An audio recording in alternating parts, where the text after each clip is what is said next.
Without further ado, let me now turn the floor to our first member of this very exquisite panel, Mr. Mehmet Öğütçü, the chairman of Global Partnership, special envoy of the Energy Charter for the MENA region, and also executive chairman of the Bosphorus Energy Club based in Istanbul, and overall highly regarded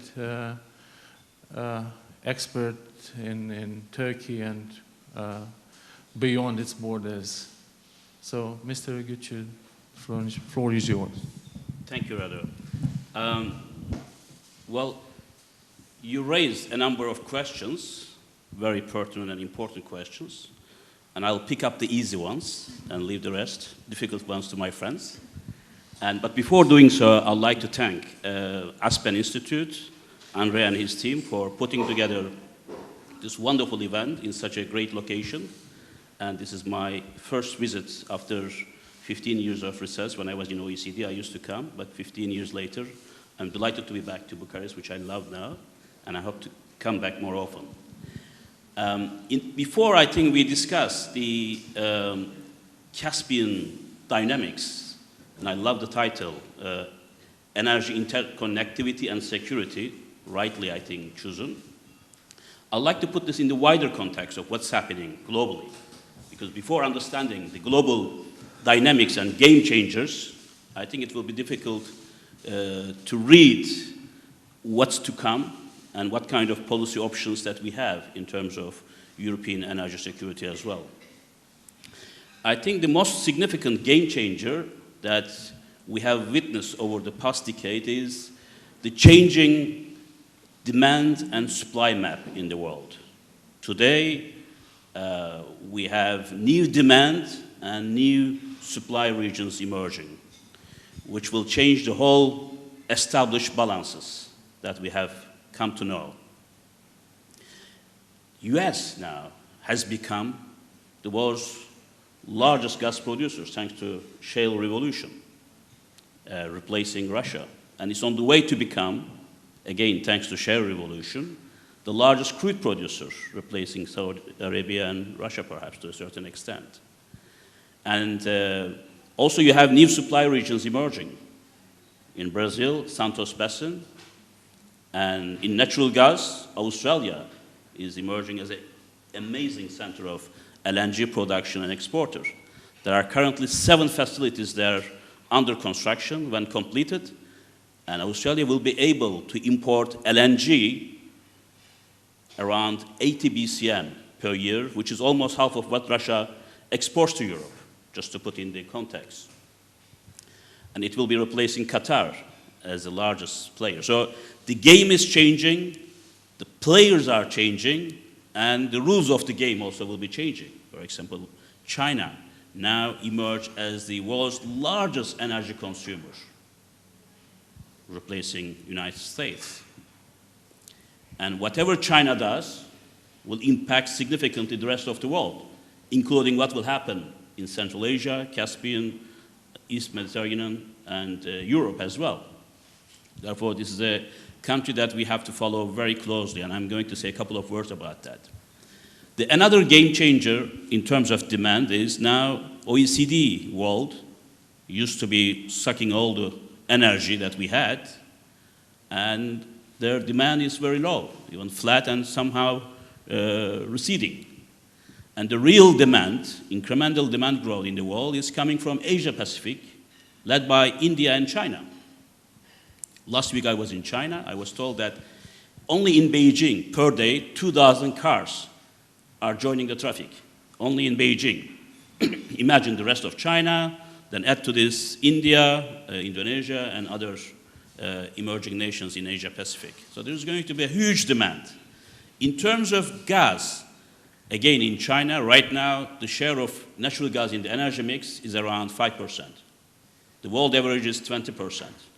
Chinese is trying to increase it to 10% by 2020. That would mean consuming around 260 BCM of gas. Where will this come from? For the first time, I saw Chinese less concerned about energy security. Their main concern is Malacca dilemma. As you know, most of the Chinese trade oil and gas from Middle East, Gulf, and Africa pass through Malacca Strait. There is a fear, especially among the PLA generals, that one day, if there is any serious confrontation, showdown with the US, whether Seventh Fleet might be disrupting that. As a result, Chinese is developing what they call the new energy, economic, and transportation corridors, what they call Silk Road Economic Belt, and also 21st century maritime Silk Road, through which they want to open new corridors, land-based corridors through Central Asia, Xinjiang, Central Asia, Turkey to Europe.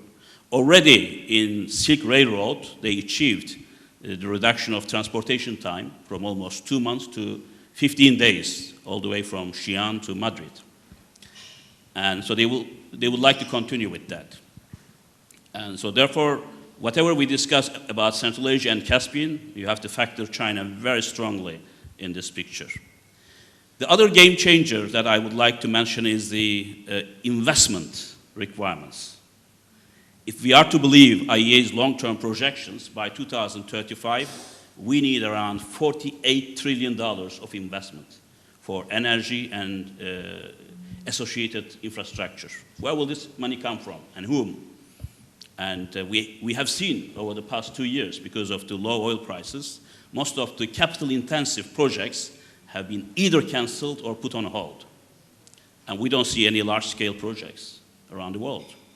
And in my own country, Turkey, we need at least $120 billion worth of investment over the next decade, just for the business-as-usual scenario. And if the growth rate increases, and of course the investment requirement will go up as well. Always the question is, where will this money come from? Money is available around the world. We see that especially in the hands of private equities, almost $40 billion sitting, and they are looking for profitable and bankable projects. I think that's the challenge, to find the right kind of capital. Chinese, they are ready to put $40 billion for the Silk Road project, and for the Pakistan China economic corridor, all the way from Gwadar port to Hunjarab, they are ready to invest over the next 3 years $46.8 billion. Then they created this famous Asian Infrastructure Investment Bank, where there will be huge funds available as well. So the challenge is to develop projects that can fly, that can satisfy the political, strategic, and commercial criteria. I'm not going to say much about another game changer, which is the geopolitical tensions around the world, increasing. Although it didn't affect the oil and gas prices, surprisingly, because of the supply abundance, as opposed to in the past, because a little crisis in the Gulf or Libya, you will have oil prices jumping. It's not happening now. To the contrary, there is a stability in this regard. But the geopolitical tensions will increase. I have to, I think, sound to be very pessimistic on this regard, although we always talk about the collaborative mechanisms, joint development of energy resources, but the reality is that because of the nature of energy, geopolitical conflicts will increase, be it in South China Sea, be it in Iraq, Syria, Iran, or Caspian, how the Turkmen gas will be crossing the Caspian Sea. They always ask me, how do you see the chances of Turkmen gas crossing the Caspian to Azerbaijan and then Turkey and to Europe? I always say that it is possible. There is only one way to override the strong objections from Russia and Iran. Russians are very much concerned about ecological sensitivities in the Caspian. And the only way you can do it is sending this gas as an email attachment. The political reality today dictates that this is not going to be possible, because Iran also will not allow Caspian gas, Turkmen gas to cross through, because Iran will be aiming the same markets, high-value markets, Turkey and European Union. And Gazprom, naturally, because their largest market is EU and second largest market is Turkey. Therefore, they wouldn't like to have alternative fuel-to-fuel competition coming to their market. So it is not a matter of commodity trading for them. It is a matter of national security. Likewise, I think in my own country as well, where we depend so heavily on imported oil and gas, to be precise, 98% in natural gas and 93% in oil, we depend on imports. And for a country like Turkey having grand ambitions in terms of growing and becoming one of the top 10 countries in the world, and energy security, supply security especially, is a critical matter. It's a national security matter. It's a soft belly for many countries. But we are lucky in a sense that in the current environment, thanks to these game changers that we haven't seen before, there is an abundance of resource now. So it is becoming increasingly the buyer's market rather than the sellers. Look at the gas. I mean, it is flowing from every direction almost. The Azerbaijan gas that you mentioned from Shah Deniz 2 now coming 16 BCM, which could increase to 30, 35, Gülmira will tell us, if Absheron, Ümit, Nakhchivan, and other fields could also become operational. Turkmen gas, God knows when, it might come this way. Kurdish gas, I'm also sitting on the board of a company which is the largest oil and gas producer in Kurdistan of Iraq, and we are planning to send to Turkey about 10 BCM of gas from 2020. East Med gas, you see the Tamar and Leviathan, Aphrodite in Cyprus. I'm not even talking about Iran, which is an elephant in the room. So once Iranian potential could be mobilized into production, it is going to be a real game changer. So I think the picture all the way from eastern seaboard of China to Adriatic coast, from Russia to Saudi Arabia is changing. So we have to bear in mind what these changes will mean. Perhaps I should mention briefly also, if I still have time, this question often asked to me about Turkish Stream. Is it serious? Is it strategic? Is it commercial? Is it going to happen? And we all know that this was before the South Stream. And because of difficulties with the third energy package of European Union, as well as Bulgarian stance, and it hasn't flight. And they already Russian invested almost $2.5 billion for pipelines and vessels lease and pumping stations and feasibility studies. And the other issue for Russia, I think more important than this, was the role of Ukraine. It is feasible or not, the Russians make a very clear choice. They say, we would like to phase out Ukraine as a transit country from 2019 when the existing contract expires. Because they don't trust Ukraine, because of the relations they have, also because of the fact that existing pipeline infrastructure in Ukraine needs to be rehabilitated, which will cost them around $15 billion. Plus, Turkey, of course, not being an EU member country, will not have this straitjacket that Bulgaria has. And I have no concern that the first leg of Turkish Stream will be realized, because this is going to bring the gas Turkey is already receiving through Ukraine and Bulgaria, around 14 BCM of gas. And probably by the end of this month, if we are to believe the Russian authorities, and there's also talk that it might take to the end of the year because of the political situation in Turkey. But an intergovernmental agreement will be signed. And first leg, yes, but the rest, minus 63 BCM that Turkish Stream targets, of course depends a great deal on how Russian, Turkish, European, Greek relations will be sorted out in Brussels. Because one of the major goals of EU is to reduce reliance on Russia. And so diverting gas going through Ukraine to Turkey, whether it will work or not, we will see. There is also another concern which perhaps Gülmira will also address, is how Turkish Stream might be affecting other major project, which is Southern Gas Corridor. And Southern Gas Corridor right now is not a corridor in my view, because we are talking about 16 BCM, 6 BCM for Turkey, 10 for Europe. This is a peanut in the scheme of the grand projects. And so this is, in my view, the front runner of a southern corridor, not only gas corridor, but southern energy corridor, which will include, as my friend Julia will also say, the electricity transmission lines. It will include, like Chinese are doing through the Silk Road, transportation, telecommunications, all these different elements in it.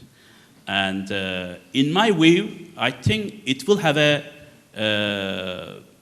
adverse impact on investors, because we know that the demand in European Union countries will be flat. And the investors usually don't care what the governments, what the strategies have in mind. You know, you can have lots of projects on the drawing board. As an investor, I can also tell you that what we look at the end of the day, the rate of return, and also the soundness of investment. As we know, governments don't put usually a penny behind such projects. They fabricate great visions, but we saw this in Nabucco. You know, the cost of Nabucco actually was probably around the same amount of money spent for modernization of Warsaw Metro underground stations. But they didn't put this. For more than 10 years, we discussed about Nabucco, whereas Chinese, when they invested in Turkmenistan, on the right bank of Abu Darya, and the huge gas field and the pipelines, they finished in 1 year. So here I think there's a huge challenge in terms of talking a lot and executing it as well. On the European side, I think we are very, very short in this regard. So my final message, perhaps, I'm sure we'll have more time during the question and answer session, is that the energy security and interconnectivity concept has significantly changed. We cannot operate on the basis of what we know from the past. So we have to rethink outside the box and what it means and in what ways we could create common bonds of interest. Because I think every nation will be more interested for their selfish purposes. But there are certain areas, common areas, where collaboration could be possible. I think one area that this could be well done is Southeast Europe, where we are right now. And Romania is in the epicenter of this. So Turkey and other Southeast European countries, I think, could form a regional platform in this regard. And east of Baku, I'm afraid to say, that belongs not to the West. It's no longer. It's China and Russia, and more China. So you have, of course, big IOCs, like in Karachaganak, Kashagan in Kazakhstan, which I call actually Kashazgan, because billions of dollars invested, and it's been delayed and delayed and delayed. Nothing is happening there, seriously. Turkmenistan is a huge potential, like Brazil has been a potential for the past 20 years to be realized. I hope that we will have more from our friend Assad on Turkmenistan, and this TAPI project, as well as links to China and Russia, Iran, could be discussed. Let me stop here. Thank you.